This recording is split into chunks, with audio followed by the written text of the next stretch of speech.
Thank you, President Rolando. Appreciate the invitation. I was just talking to your president. We had our convention here a little over a month ago. We're a little over 420,000 members, and we had about 1,500 delegates. And looking out here and seeing all your delegates, it is amazing.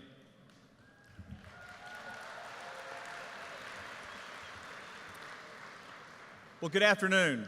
It is my great pleasure to be here today to help the NALC celebrate and commemorate your great union as you come together for this special biennial event. Thank you, NALC, and thank you, letter carriers, the men and women who have helped build our nation along the way and built this union that stands so tall for everyone in this room. It is an honor and privilege and pleasure to be here today to come before you representing the UAW and to stand with brothers and sisters in the spirit of solidarity.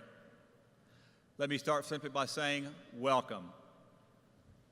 It is a distinct pleasure to greet you here in Detroit, the birthplace of modern collective bargaining. Uniontown, as many of your members call us, welcomes you. And considering how much the National Association of Letter Carriers history, including 6 of your national conventions dating back to 1891, have taken place here, make it a welcome home. Let me repeat this backbone union word, solidarity. Because I can't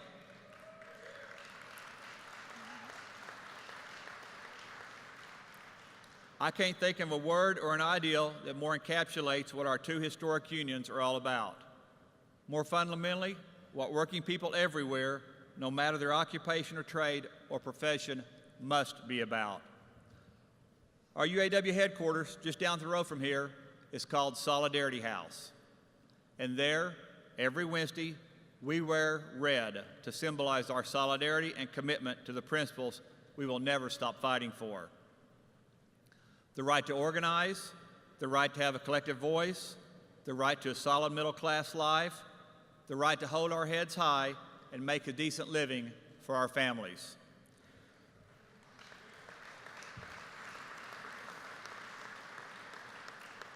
We remember UAW President Walter Reuther, who brought GM to the bargaining table, just as we remember the NALC's President Edward Gaynor, the father of the shorter work week.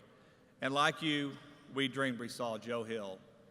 So, solidarity.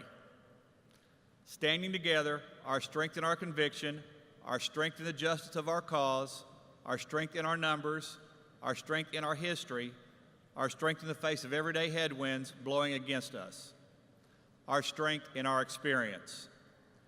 Today, solidarity is under attack, but when are we not?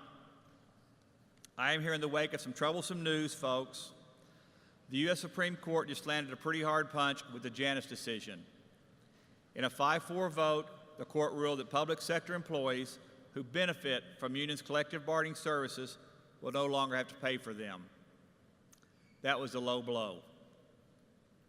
I think everyone sitting here will agree a blow to labor made by a court recently fortified by a clear political appointment, which is against the rules, by the way, in hand-picked Justice Neil Gorsuch. Nothing had changed since the Supreme Court's principled Abood versus Detroit Board of Education ruling in 1977 to warrant a change in the law, except the new makeup of the court. Except, that is, politics imposing what is supposed to be the non-political branch of government. But the punch was telegraphed. Unions saw this coming from a mile off. Far from the knockout that the moneyed interest hoped for, we are not only on our feet, but counterpunching. I guarantee we've been hit even harder in our shared histories, and we have come back to win and win again and again and again.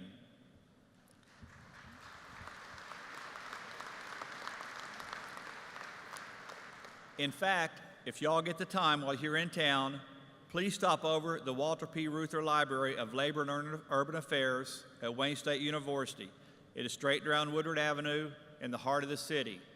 It is where your history is archived as well as ours. Sit down there and read for a bit. Like I say, those of us in this fight for working men and women are already coming back. In gerrymandered states across the country, unions have had to stand and fight against right-to-work laws designed with similar intent to allow for freeloaders, people who let their union brothers and sisters work for them and protect them without pitching in. But you know what? It's not working so well. At the UAW, our members are increasing since right to work began, in any state. Our membership grew by nearly 15,000 in 2017, bringing us to more than 430,000 active members, making 9 consecutive years of growth.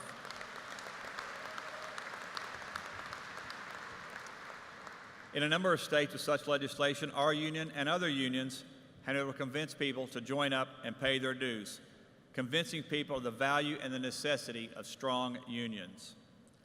In the public sector, just take a look at what the AFT did despite the unqualified and anti-union ascension of Betsy DeVos. Walkouts in 7 states, including right-to-work states, have resulted in over 2% increase in union membership in the walkout states and over 1% increase in union membership for union dues-paying teachers everywhere. So I'm here to say that there are new challenges to be sure, but at the same time they're picking on the wrong bunch of folks and targeting the working class.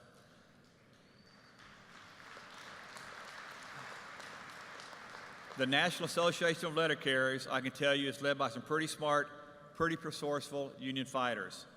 I have read some of your white papers that your leadership and your president, Fred Rolando, have to say, and I must tell you, it is impressive. I have said some things right here at Cabo last month to my UAW brothers and sisters in my acceptance speech about our own fights. I said, we'll push back, push past, and push on. And I know that goes for all of us.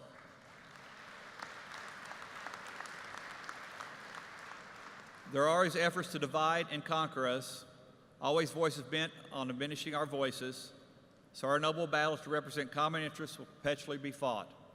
Keep this in mind, however, as long as there are collective problems, there will be a need for collective solutions. Your theme for this convention is the spirit of solidarity. If I know the NLC, that spirit is a fighting one, and one determined to succeed and build on your noble tradition and long-standing traditions. Thank you. May God bless you. May God bless this great union.